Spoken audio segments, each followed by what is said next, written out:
I have two brief questions I'd like to ask, if I may.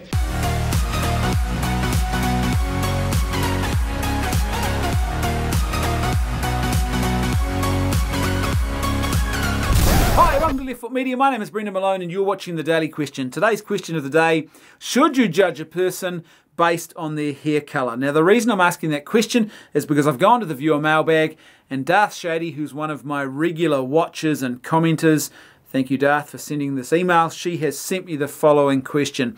How are you? It's Darth Shady from YouTube with a question of the day. Actually, my question is in two parts.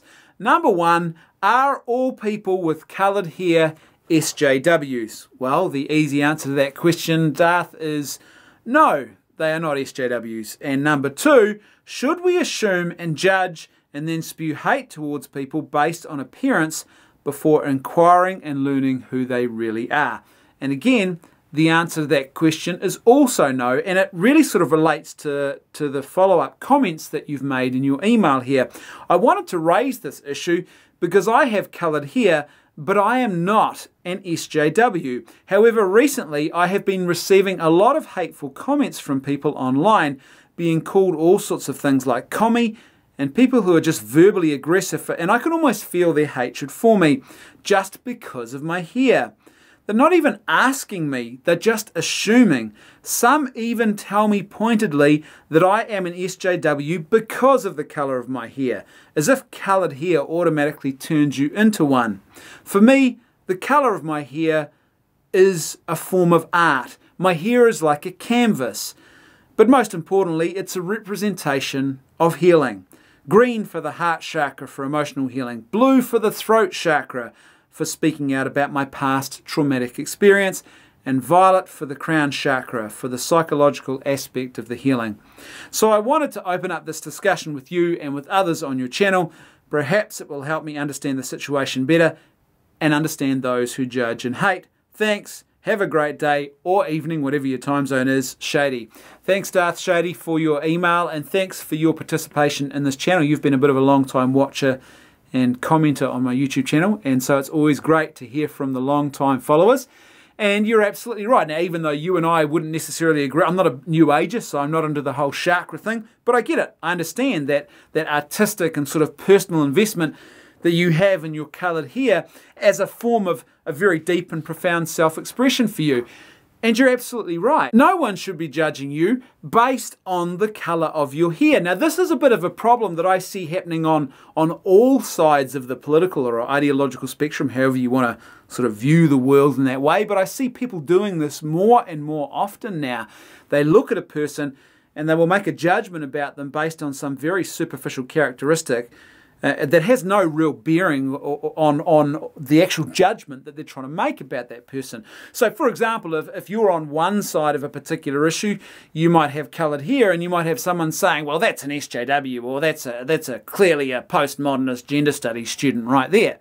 If you're on another side of the issue, people might look at you and they see that you've got a sort of short, maybe number one, around the sides there, and you've got a little bit longer on top, and you're a bit blonder, and you sort of comb it over, and people say, that there is a Nazi. I definitely recognise the Nazis. I've been able to spot them Nazis and them alt-righters since 2016. Basically, we shouldn't be doing that. I think this is one of the things for me that I'm extremely grateful that my Christian faith, my Christian heritage has handed to me when it comes to involving myself in these controversial and contentious discussions about these big and often explosive issues that tend to perhaps get out of hand and spiral out of control very easily in the modern era.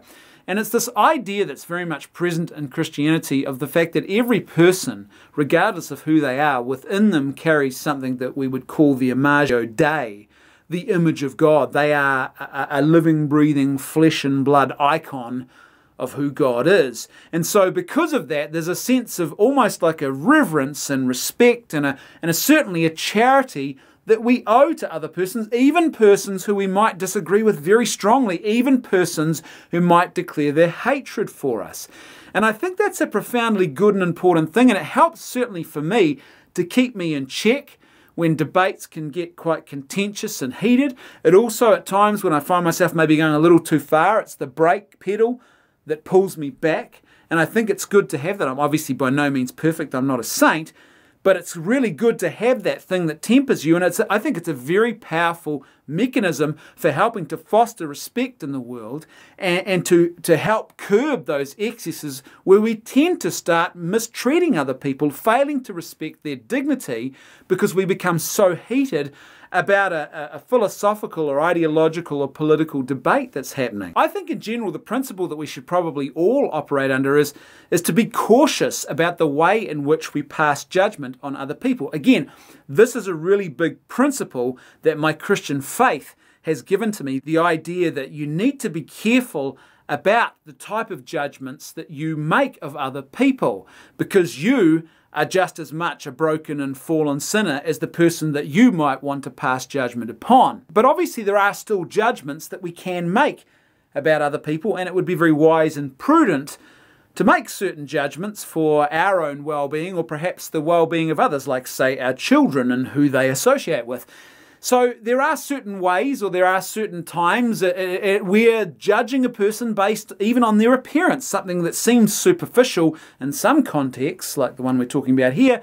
In other contexts, it can be actually hugely important. So the classic example of this would be someone who turns up for a job interview.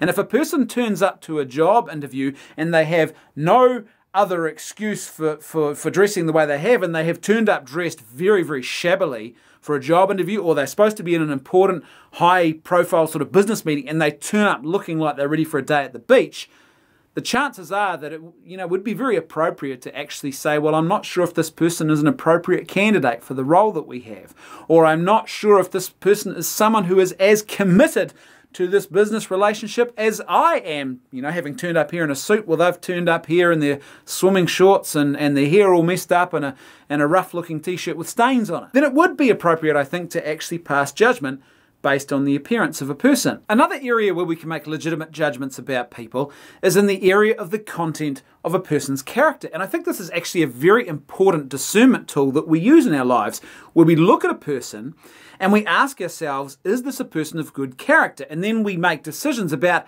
how much advice we might take from that person, how much time we might spend around them, or how much we might model ourselves after their conduct.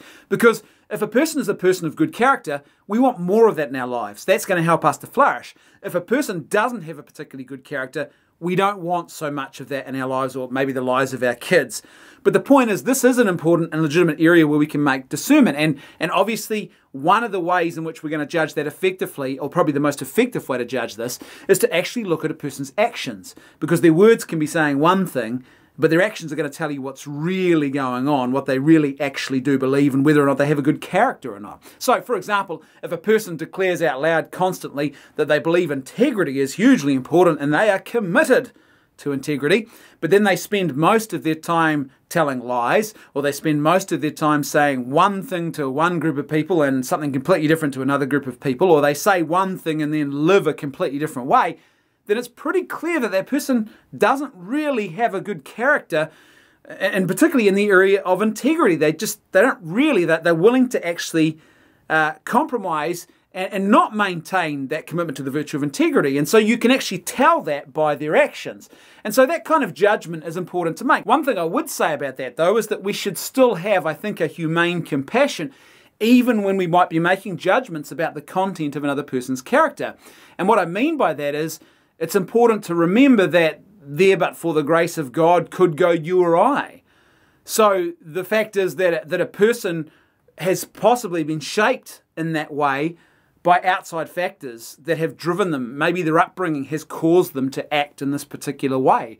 And I think it's important to have that sort of humane compassion towards people. We might make a practical decision. Well, I'm not going to model myself on that person. I'm not going to take a lot of advice about morality from this particular person, but I'm still going to be present in that person's life in some way because, hey, they still need people of good character in their life too. And hopefully there's sort of a redemptive action in my presence. And then also, secondly, there's the fact that none of us is perfect. So it's very easy to pass judgment on the character of another person and see their particular character flaws while completely ignoring our own flaws. And you don't want to fall prey to that sort of arrogance either. So I think humility is really, really important, even when you are making those important judgments about the character of another person. But I think ultimately, to go back to your question, Shady, no, you shouldn't be judged based on the colour of your hair. And yes, far too much of this kind of stuff is going on now. And I think we need to get back to that basic charitable civil discourse with other people. Our public square, it seems, is so corrupted now. Our inability to actually communicate, even on contentious issues, without resorting to name-calling and accusations of bigotry, which effectively is accusing the other person of being some sort of Nazi or oppressive, evil, vile person who wants to do you harm. It's becoming more and more of a problem, and I think the reason for it, or one of the big reasons, is we've lost sight of that concept of the human dignity that resides within every single human person, and that I think we have an obligation to respect. And I don't just think it's an obligation, I think there is great benefit, I guess what you might call societal flourishing, that comes from that. When we start from a place of seeing the other not as an enemy, not as a hater that I must hate in return, but as another human person who is struggling on this journey just like I am. And as I said previously there, but for the grace of God go you or I. For any number of reasons, our lives could have taken a different turn. And it's important to remember that when you are discussing a controversial issue with someone who doesn't agree with you. It's always important to remind yourself, well, that could have been me sitting where they are if things had been a little bit different in my life. So a little bit of mercy and charity and civility in your discussion with them is always going to get you a lot further, I think. As per usual, I'd love to hear your thoughts, so please let me know what you think in the comment section below. And if you like the content I'm creating and you'd like to see more of it, then please support me on PayPal or Patreon. There is a link for both in the video description below. That's right, I can hear my theme music too. I'll see you tomorrow on The Daily Question.